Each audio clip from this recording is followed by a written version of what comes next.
வணக்கம். இப்பதிவினை முதற்படவை பார்ப்பவர்கள் அல்லது ஏற்கனவே பார்க்க தவறியவர்கள் சப்ஸ்கிரைப் பண்ணி பார்க்கும்படி தயவுடன் கேட்டுக்கொள்கிறேன். அறிந்து கொள்வோம் தமிழரின் பண்பாட்டு உண்மைகளை. அனைத்து நோய்களுக்கும் ஒரே தீர்வு வெற்றிலை பாக்கு சுண்ணாம்பு போடுவது மட்டுமே. அதிரவைக்கும் பழந்தமிழரின் பண்பாட்டு உண்மைகள்.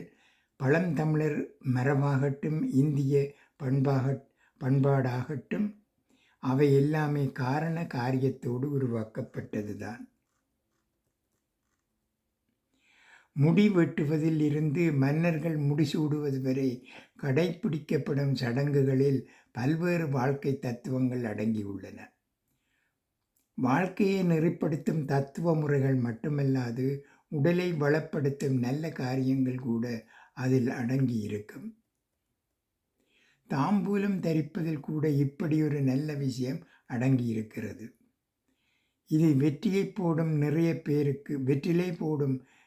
பேருக்கு தெரியுமா என்பது நமக்கு தெரியாது.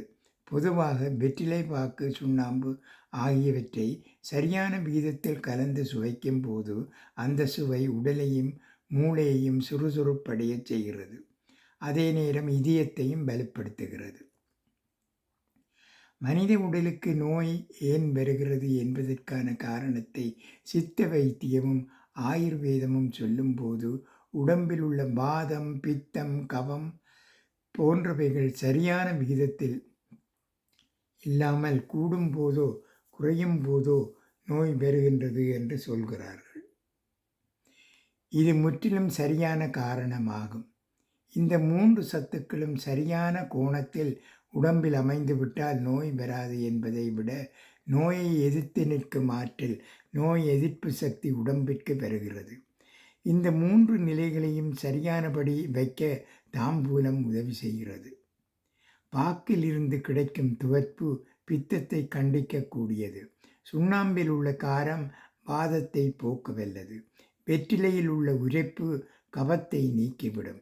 இப்படி பார்த்தால் தாம்பூலம் போடுதல் என்ற ஒரே பழக்கத்தில் உடம்பில் உள்ள 3 தோஷங்களையும் முறைப்படுத்தும் நிலை அமைந்து விடுகிறது. இது மட்டுமல்லாது தாம்பூலத்தோடு சேர்க்கும் ஏலம், கிராம்பு, யாதிபத்திரி போன்றவைகள் வாயில் உள்ள கிருமிகளை மட்டுப்படுத்துகிறது. ஜீரண சக்தியை அதிகரிக்கவும் செய்கிறது.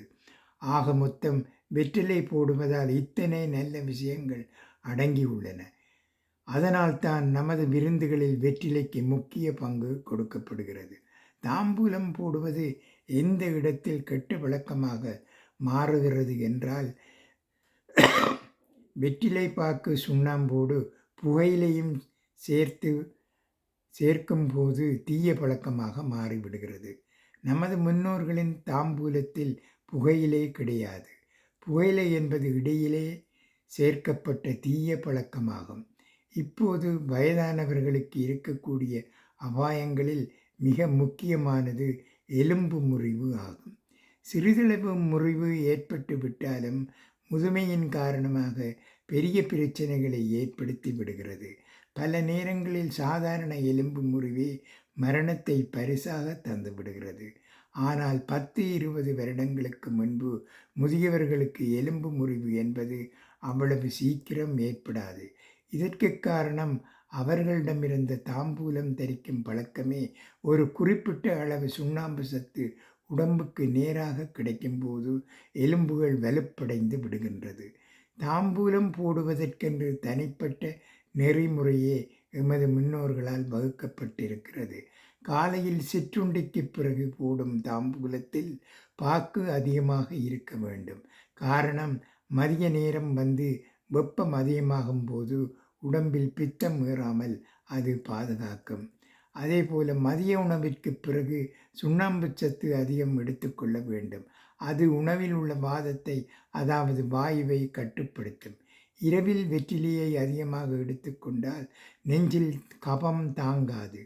இந்த முறையில்தான் தாம்பூலம் தரிக்க வேண்டும் என்பது நமது முன்னோர்களின் கட்டளை. இதை மீறும் போதுதான் சிக்கல் வருகிறது. வாழ்க நம் பழந்தமிழரின் பண்பாட்டு பெருமை. நன்றி, வணக்கம்.